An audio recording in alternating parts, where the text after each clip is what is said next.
ఇది షమీం ఖాన్ తో ఫోటోలు.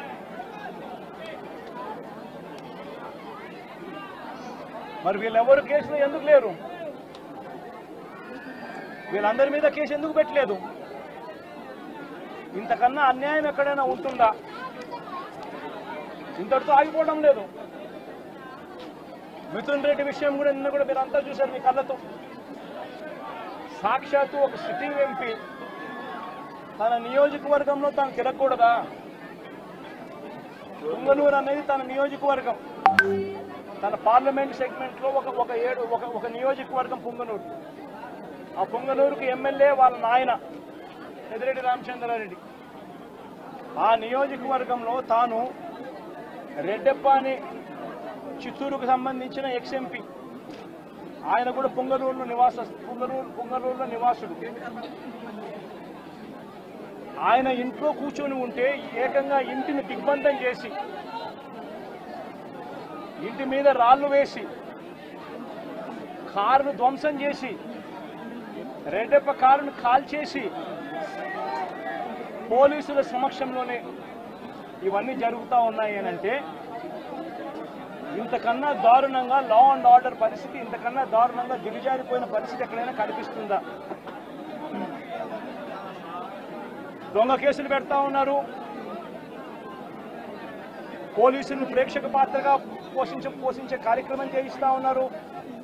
చివరికి ఏ స్థాయిలోకి లా అండ్ ఆర్డర్ వెళ్ళిపోతా ఉంది అంటే లా అండ్ ఆర్డర్ గురించి పట్టించుకునే పరిస్థితిలో పోలీసులు ఎవరూ లేరు.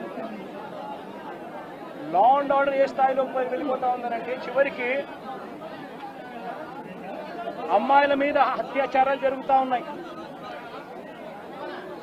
పోలీసులు ఎవరు పట్టించుకోవడం లేదు.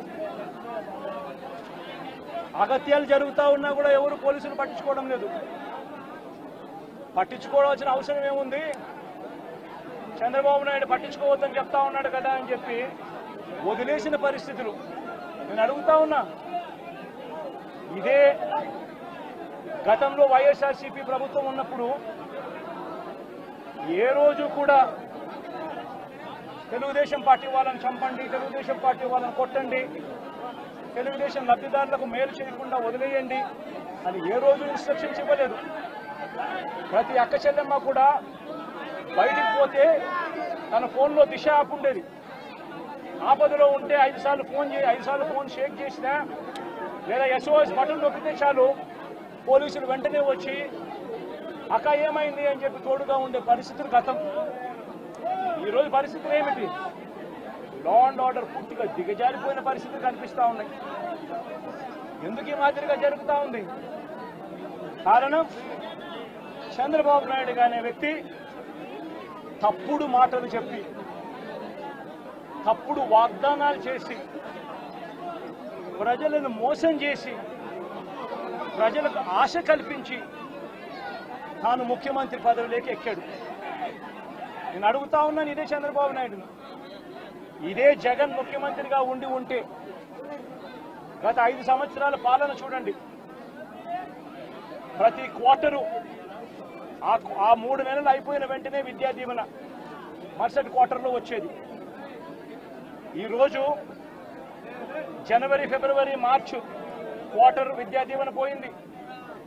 ఏప్రిల్, మే, జూన్, ఇప్పుడు మళ్ళీ జూలైలో ఉన్నాం. 2 క్వార్టర్లు విద్యా దీవెన అనేది బకాయిలు. జగనే ఉండింటే విద్యా దీవెన అన్నది ప్రతి 3 నెలలకు ఒకసారి, 3 నెలలు అయిపోయిన వెంటనే జగన్ ఇచ్చేవాడు. తల్లులకు ఇచ్చేవాడు, పిల్లలకు మేలు చేసేవాడు. ప్రతి ఏప్రిల్లో జగనే ఉండింటే వసతి దీవెన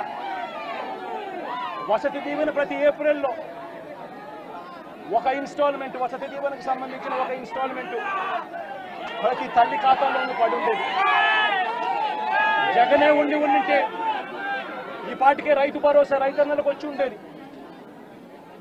ప్రతి సంవత్సరం జగన్ జూన్లో రైతు భరోసా అమౌంట్ ప్రతి రైతుకు క్యాలెండర్ పెట్టి మరీ ఇచ్చాడు. జగనే ఉండింటే అమ్మఒడి డబ్బులు ఈ పాటికి తల్లులకు వచ్చి ఉండేటివి. ప్రతి సంవత్సరం ప్రతి జూన్లోనూ అమ్మఒడి డబ్బులు తల్లులకు వచ్చిన పరిస్థితులు. జగనే ఉండింటే ప్రతి ఏప్రిల్లో మహిళలకు సంబంధించి అక్కచెల్లెమ్మలకు సంబంధించిన సున్నా వడ్డీ డబ్బు ఈ పాటికి వచ్చి ఉండేది. జగనే ఉండుంటే మత్స్యకార భరోసా అన్నది ప్రతి ఏప్రిల్ 15 నుంచి జూన్ 15 మధ్యలో క్రమం తప్పకుండా జగన్ మత్స్యకారులకు తోడుగా ఉంటూ మత్స్యకార భరోసా ఇచ్చాడు. నేను అడుగుతా ఉన్నా, ఈరోజు వైఎస్ఆర్ కాంగ్రెస్ పార్టీ లేకపోవడం, చంద్రబాబు నాయుడు చెప్పిన అబద్ధపు మాటలతో ఈరోజు ప్రతి అక్క చెల్లెమ్మ ఎదురు చూస్తూ ఉంది. ఆ రోజు చంద్రబాబు నాయుడు అన్న మాట, జగన్ అయితే కేవలం ఒక్క 15,000 మాత్రమే ఇస్తాడు పిల్లల్ని బడికి పంపిస్తే, చంద్రబాబు నాయుడు అధికారంలోకి వస్తే 15,000 నీకు, 15,000 నీకు, 15,000 నీకు, 15,000 నీకు, 15,000 నీకు, నలుగురున్నారా మీ ఇంట్లో పిల్లలు 60,000, మళ్ళా ఇంట్లో వాళ్ళ అమ్మను చూపించి నీకు 18,000. ఇవన్నీ మాటలు మాట్లాడి ఈరోజు ప్రతి అక్క అడుగుతా ఉంది. ఎన్నికలప్పుడు చెప్పిన మాట ఏంటి? ప్రతి 18 సంవత్సరాలు నిండిన ప్రతి వయసు గల అక్క, 18 నుంచి 59 సంవత్సరాలు గల వయసు గల అక్క చెల్లెమ్మకు ప్రతి నెల 1,500 ఇస్తానన్నాం. ఈరోజు రాష్ట్రంలో ఓటర్ల జాబితా తెలుసు మీకు. 4,12,00,000 మంది ఓటర్లు ఉన్నారు. ఓటర్ల జాబితా అంటే దాని అర్థం ఏమిటి? దాని అర్థం వాళ్ళందరూ కూడా 18 సంవత్సరాలు పైబడిన వయసు పడిన వాళ్ళనే కదా దాని అర్థము. మరి అందులో 2,10,00,000 మంది అక్క చెల్లెమ్మలు ఉన్నారు, 18 సంవత్సరాలు పైచిలుకు పడిన వాళ్ళు. ఆ 2,10,00,000 మంది అక్క చెల్లెమ్మలకు పెన్షన్ తీసుకుంటున్న వాళ్ళు కాస్తో కూస్తో కొంచెం పక్కన పెట్టినా కూడా 1,80,00,000 మంది అక్క చెల్లెమ్మలు ఈరోజు మాకు 1,500 ప్రతి నెల ఇస్తానన్నావు, ఏమైంది మా 1,500, మా పరిస్థితి ఏమిటి, నీకు ఓటేషన్ నీ మాటలు నమ్మి అని చెప్పి అడుగుతా ఉన్నారు అక్క చెల్లెమ్మలు. ప్రతి అక్క ప్రతి పిల్లలు అడుగుతా. జగన్మామ ఉన్నప్పుడు క్రమం తప్పకుండా జగన్మామ 15,000 మా అమ్మకి ఇచ్చేవాడు అమ్మఒడి కింద. నువ్వు తల్లికి వందనం అన్నావు, మా ఇంట్లో 9 పిల్లలు ఉన్నారు, 60,000 మా ఇంటికి ఇస్తానన్నావు, ఎప్పుడు ఇస్తావు, ఎందుకు ఇవ్వడం లేదు అని చెప్పి అడుగుతా ఉన్నారు. పిల్లలు అడుగుతా ఉన్నారు, తల్లులు అడుగుతా ఉన్నారు, ప్రతి రైతు అడుగుతా ఉన్నాడు. వ్యవసాయం మొదలైపోయింది, వేగంగా నీకు వ్యవసాయం పనులు జరుగుతూ ఉన్నాయి. రైతు భరోసా సొమ్ము జగన్ ఉంటే వచ్చేది. నువ్వు 20,000 రూపాయలు ఇస్తానన్నావు రైతు భరోసా కింద. పెట్టుబడి సహాయం కింద 50 లక్షల మంది రైతన్నలు ఇవాళ అడుగుతా ఉన్నారు, మా పెట్టుబడి సాయం కింద 20,000 ఇస్తానన్నావు, ఏమైందా డబ్బు అని చెప్పి రైతన్నలు ఎదురు చూస్తూ అడుగుతా ఉన్నారు. ఈరోజు అక్క చెల్లెమ్మలు పొదుపు సంఘాల్లో ఉన్న అక్క చెల్లెమ్మలు అడుగుతా ఉన్నారు. ఏప్రిల్లో పొదుపు సంఘాలకు సున్నా వడ్డీకి సంబంధించిన సున్నా వడ్డీ డబ్బులు కట్టాలి. మరి ఎందుకు సున్నా వడ్డీ డబ్బులు మాకు ఎందుకు కట్టడం లేదు అని అక్క చెల్లెమ్మలు అడుగుతా ఉన్నారు. చదువుకుంటున్న పిల్లలు అడుగుతా ఉన్నారు, ఆ అక్క చెల్లెమ్మలు అడుగుతా ఉన్నారు. ఆ పిల్లలు చదివిస్తా ఉన్న అక్క చెల్లెమ్మలు, మా పిల్లలు చదువులు పోతా ఉన్నారు, కాలేజీలు అడుగుతా ఉన్నాయి ఫీజులు కట్టమని చెప్పి, సర్టిఫికెట్లు ఇవ్వమంటున్నాయి, సర్టిఫికెట్లు ఇవ్వమని చెప్పి కాలేజీలు అంటా ఉన్నాయి. 2 క్వార్టర్లు 2 త్రైమాసికాలకు సంబంధించి విద్యా దీవెన ఇవ్వడం లేదు, ఎందుకు ఇవ్వలేదు అని, వసతి దీవెన ఎందుకు ఇవ్వడం లేదు అని చెప్పి తల్లులు అడుగుతా ఉన్నారు. మత్స్యకారులు అడుగుతా ఉన్నారు, మత్స్యకార భరోసా ఏమిటి అని చెప్పి.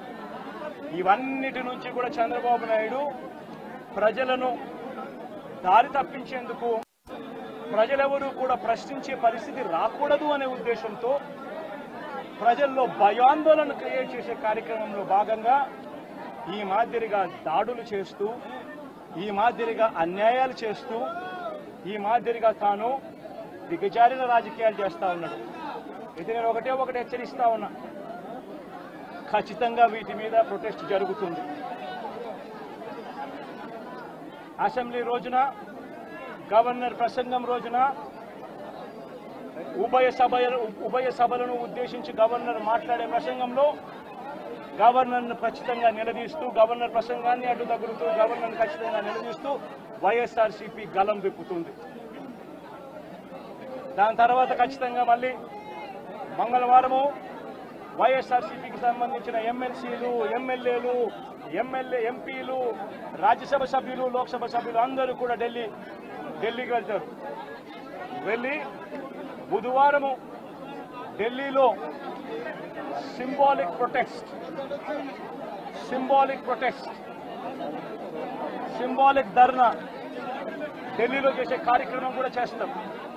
రాష్ట్రంలో జరుగుతూ ఉన్న దాడులు, రాష్ట్రంలో ఉన్న లా అండ్ ఆర్డర్ పరిస్థితులను దేశమంతా కూడా చూసేట్టుగా, దేశమంతా కూడా దీన్ని గమనించి, దేశమంతా కూడా దీన్ని ప్రొటెస్ట్ను వాళ్ళు కూడా ప్రొటెస్ట్ చేసే విధంగా దీన్ని హైలైట్ చేసే కార్యక్రమం చేస్తాం.